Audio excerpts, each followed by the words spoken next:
Pemirsa, pada 26 Juli mendatang, Olimpiade Paris 2024 dimulai. Kontingen Indonesia pun siap tampil untuk menggebrak dan juga memberi banyak kejutan membanggakan.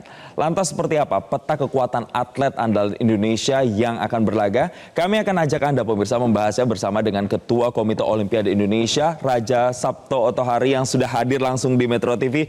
Halo, selamat pagi Bang Okto. Pagi, salam olahraga. Salam olahraga Bang Okto, ini terlihat semangat sekali. Kemarin juga Presiden langsung melepas para atlet dengan penuh kebanggaan pastinya dan diharapkan bisa membawa prestasi. Tapi sejauh ini persiapan dari 29 atlet yang berangkat dan akan bertanding seperti apa?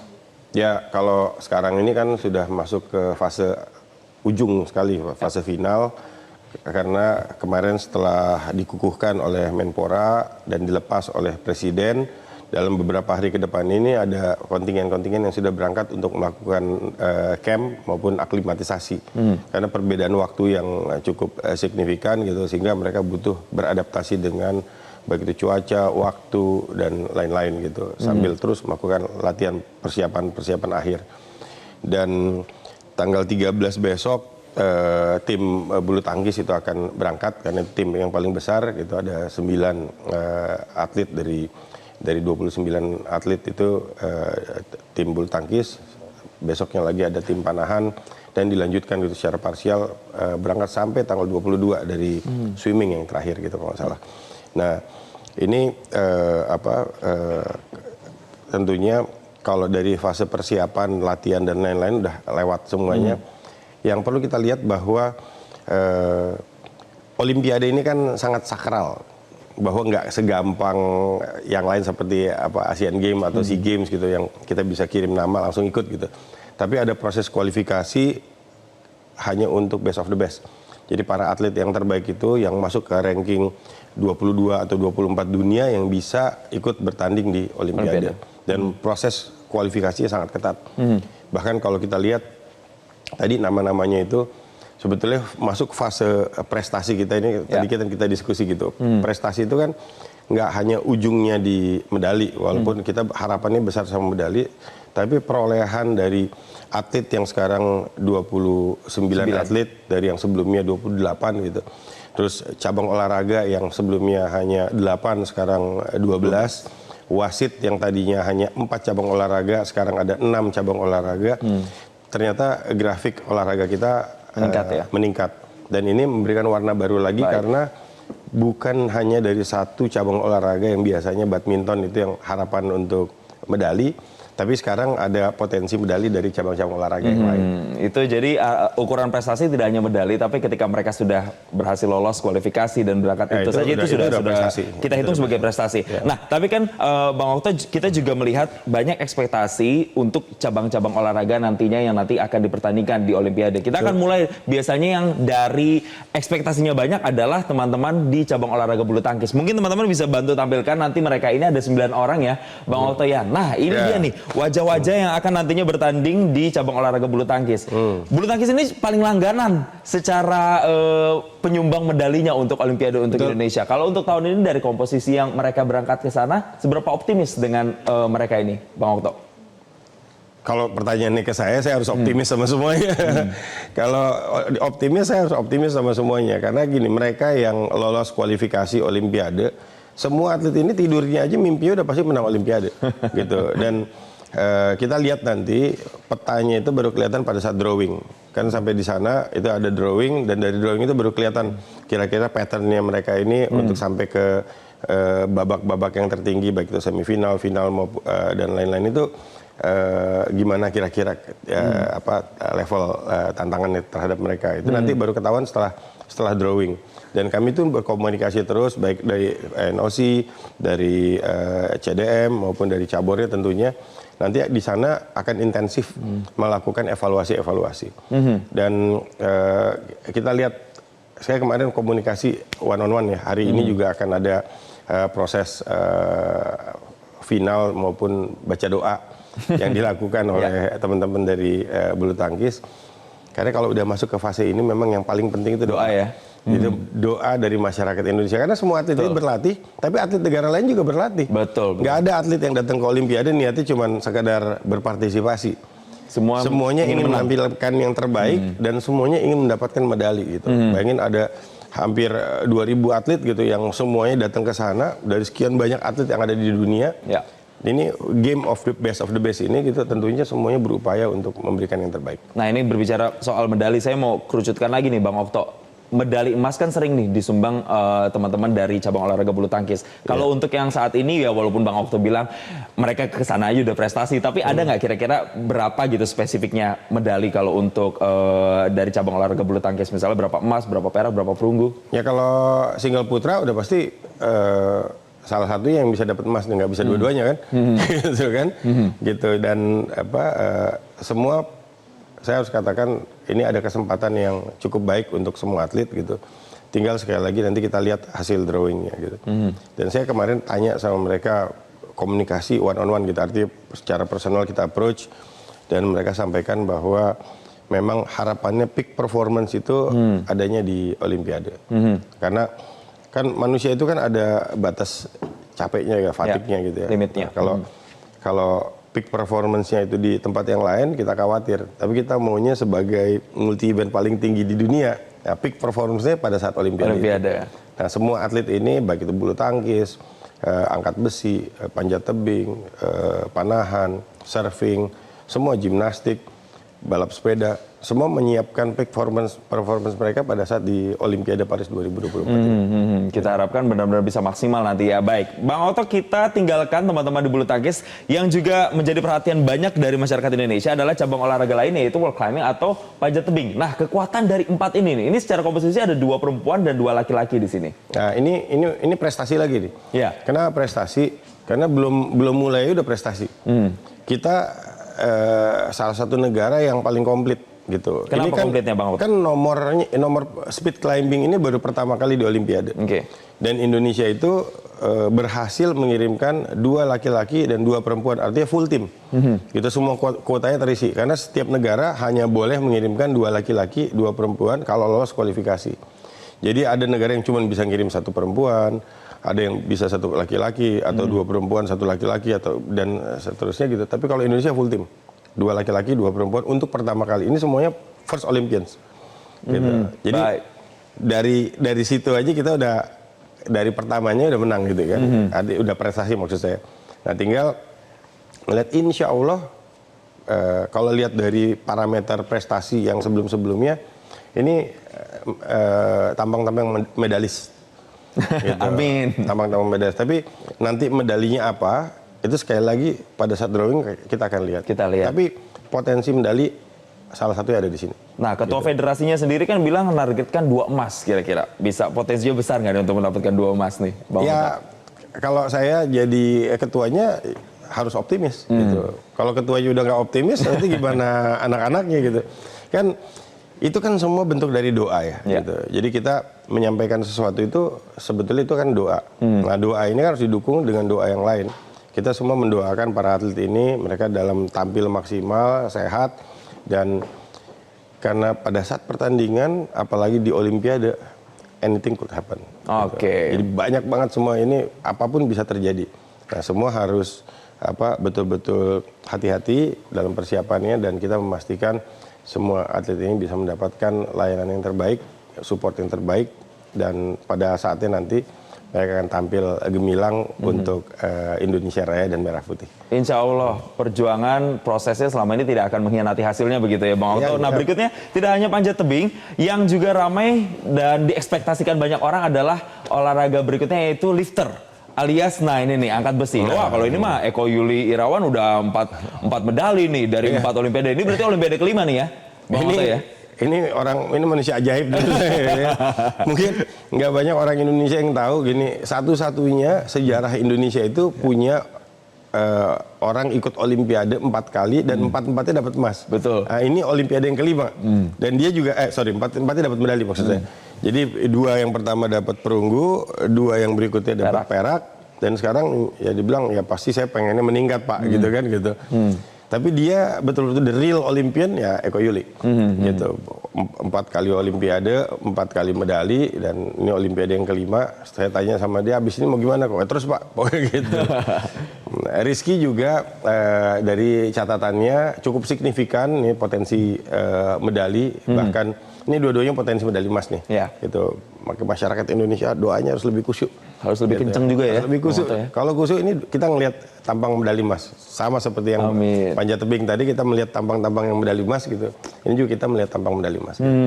Nah kalau dari Rizky Juliansyah ini juga saya melihat beritanya bahwa dia menyatakan saingan terbesar itu dari Tiongkok. Nah kira-kira kalau menurut Bang Okto sendiri apakah itu harus diantisipasi begitu saingan terberatnya dia dari Tiongkok dan juga negara-negara lain kayak misalnya Venezuela dan lain-lain. Saingan terbesar mereka bukan dari negara lain. Gitu ya, Bang. Tapi dari dirinya sendiri. Gitu. Harus mengalahkan dirinya sendiri gitu ya. Karena nanti olahraga angkat besi ini memang kelihatannya seperti olahraga fisik. Tapi lebih jauh dari itu sebetulnya olahraga mental. Gitu. Karena mereka akan berlomba dengan dirinya sendiri untuk mengalahkan mental dirinya sendiri supaya bisa tampil sempurna pada saat pertandingan. Baik. Dan saya mengikuti Eko Yuli dan teman-teman dari panjat tebing termasuk ini adik saya Nurul, itu mereka udah tahu angkatan mereka berapa. Latihan sama pertandingan itu biasanya berbeda hasilnya. Kenapa? Karena tekanan dari ambience multi event itu sendiri. Olimpiade itu sudah yang paling tinggi. Betul. Nah ini yang harus sangat dijaga adalah mental. Tapi teman-teman dari PAPSI itu mereka sudah pengalaman ini kan mereka dari awal yang paling konsisten untuk mengirimkan atlet gitu. Dan Pak Rosan Roslani sendiri sebagai ketua umum PAPSI, Pak Joko itu orang yang paling konsisten untuk mengawal dengan semua tim yang ada dan kami komunikasi juga sangat baik gitu. Bahkan update dari perkembangan mereka itu langsung selalu diberikan kepada NOC Indonesia. Baik, yang harus dijaga tidak hanya fisiknya saja, prima atau tidak kalau fisik mereka udah tahu sendiri ya. Tiap hari latihan fisik mereka. Tapi juga mentalitas itu juga jadi salah satu penting ya. Yang paling penting. Bang Okto tidak hanya cabang-cabang olahraga ini, nanti usai jeda kita juga akan bahas cabang-cabang olahraga lainnya dan bahkan ada atlet-atlet yang juga baru debut pertama kali di Olimpiade Paris 2024. Siapa sajakah mereka dan mampukah mereka nantinya membanggakan Indonesia? Kita akan bahas usai jeda. Tetaplah bersama kami di Selamat Pagi Indonesia. Ya tentunya kita masih membahas terkait dengan kesiapan para atlet kita, nantinya para garda terdepan kita untuk membawa prestasi di Olimpiade Paris 2024. Kita masuk lagi nih, Bang Okto tadi sudah ada bulu tangkis, sudah ada wall climbing, ada lifter juga. Berikutnya yang tidak kalah penting adalah panahan. Nah ini juga yang berprestasinya cukup bagus juga. Wah ini apakah menjadi tanda comebacknya Tiga Sri Kandi ini di Olimpiade Paris 2024? Itu saya suka tuh, Tiga Sri Kandi. Tiga Sri Kandi is back. Itu mungkin ini satu bisa kita jadiin tagline karena untuk pertama kali lagi ini komposisi ini kembali ke Indonesia, satu laki-laki, tiga perempuan. Dan kalau kita ingat ini kan medali pertama dulu yang didapatkan Indonesia di Olimpiade yang makanya muncul kata Tiga Sri Kandi itu.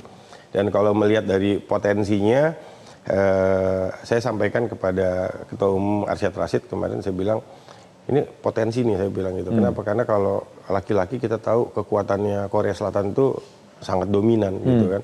Nah kalau ini potensi medali ada di sini. Potensi medali ada di sini gitu. Medalinya saya nggak tahu medali apa kan tergantung drawingnya nanti. Tapi potensi medalinya ada di sini gitu. Ini besar potensi medalinya di sini. Tapi secara individu kekuatan mereka, kalau menurut Bang Okto sendiri, mampukah bersaing kalau menurut Bang Okto dengan saingan-saingan berat mereka nanti di Olimpiade Paris?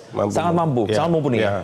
Sangat memungkinkan untuk berkompetisi dengan mereka karena seperti Diananda Kodunisa ini kan ini bukan Olimpiade yang pertama.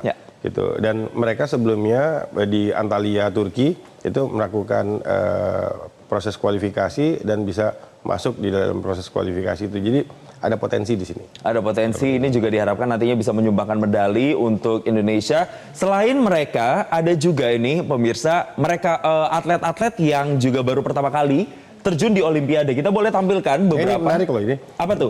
Coba boleh balik lagi. Kenapa tuh? Kenapa Bang? Ngelihat gambarnya gini nih. Ini satu, ini dua pasangan, berarti ini tiga. Gitu. Oh gitu, iya. Ini semoga jadi sebuah tanda ya, sign ya. Ini sebuah tanda baik. Kan masang fotonya begini kan. Ini mereka kan dua yang qualified pertama ini. Ya kan? terus mereka pasangan, terus ini pasangan bertiga gitu. Iya. Semoga ini bisa jadi tanda baik dan memang tiga Sri Kandi nantinya bisa membawa prestasi lagi ya. Amin. Nah berikutnya untuk foto-foto yang nantinya akan siap debut pertama kalinya di Olimpiade pertama kali. 24. Nah ini boleh dijelaskan nih Bang Okto, siapa saja nih mereka yang nantinya baru pertama kali atau baru debut? Yang ini ya Rifda baru pertama kali untuk di dalam sejarah Indonesia itu gimnastik itu baru pertama kali. Indonesia baru ikut nomor gimnastik itu pertama kali ini Rifda. Jadi dia udah menang juga tuh sebetulnya. Orang Indonesia pertama yang ikut Olimpiade dari nomor gimnastik ya Rifda. Kalau Bernard ini lebih spesifik lagi.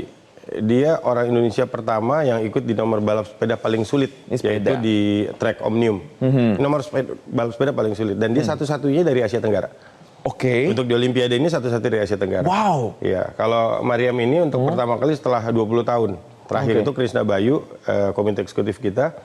Itu Mariam ini baru pertama kali setelah itu. Fatur juga baru pertama kali. Rio Waida di Olimpiade pertama surfing itu ada di Tokyo dan Rio juga qualified. Dan sekarang ini Olimpiade kedua buat dia.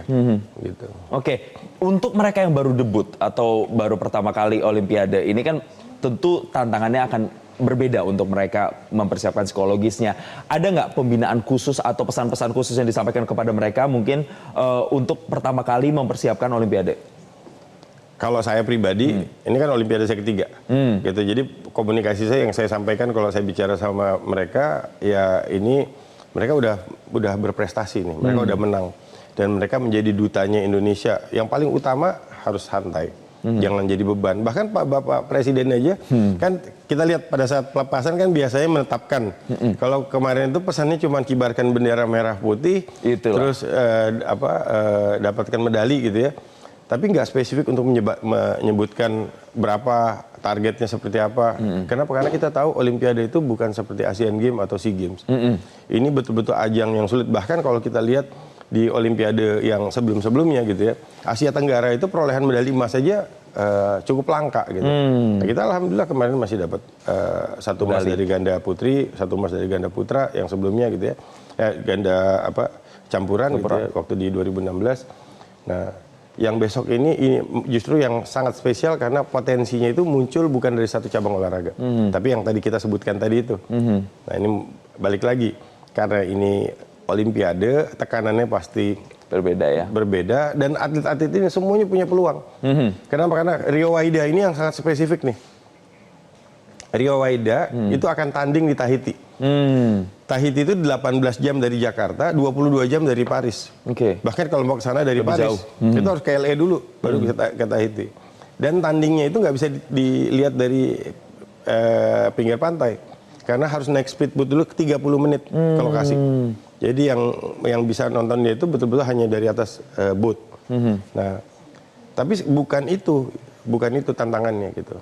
Dia betul-betul confident bahwa kalau drawingnya sesuai, karena semua lihat cuacanya dan lain-lain, Rio cukup optimis untuk bisa masuk di salah satu potensi medali. Bisa bersaing begitu ya nanti ya di sana ya, walaupun nanti ada berbagai macam hal seperti misalnya ada heat wave juga potensi di sana, tapi semoga ini tidak menyurutkan semangat mereka dan stamina mereka. Nah, Bang Okto sebelum lanjut, saya nanti akan tanya soal stage story Olimpiade ini. Termasuk juga jersey yang dipakai sama Bang Okto ini kan keren banget. Tapi kita belum sampai ke sana karena saya mau putarkan lagi nih cuplikan Bang Okto yang bilang katanya kalau di Olimpiade Paris ini akan banyak kejutan. Kejutan apa sih? Coba kita lihat. Ya insya Allah kita akan membuat kejutan di perolehan dan kami mohon doa dari seluruh masyarakat Indonesia.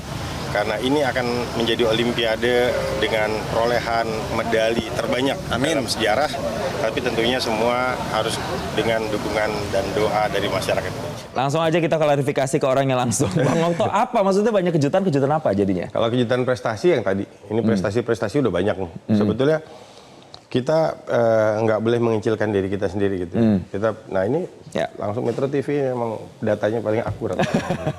Jadi kita baru mau ngomong udah ada data di sini. Ya kalau kita lihat ini kan perolehan yang kita lihat kemarin, kita harus bisa lebih dari ini. Gitu. Tokyo kemarin lihat 1 emas, 1 perak sama 3 perunggu. Kalau kita lihat dari potensi tadi, ini bisa menjadi Olimpiade dengan perolehan medali terbanyak. Karena masing-masing itu semuanya berpotensi, dari bulu tangkis itu berpotensi, dari speed climbing berpotensi, dari surfing tadi berpotensi, angkat besi berpotensi. Kalau lihat dari optimistik gitu, optimistik itu pasti di atas ini. Gitu. Di atas 5. Di atas Olimpiade Sydney juga di 2006? Di tahun 2000 dapat 6 medali? Bisa lebih dari itu juga Bang Okto? Cukup memungkinkan. Karena kalau kita optimistik ya pendekatannya gitu ya. Tapi balik lagi, semua itu kan kita berupaya, kita berusaha, negara lain juga begitu kan. Makanya kekuatan doa dari masyarakat Indonesia, tadi saya garis bawah itu.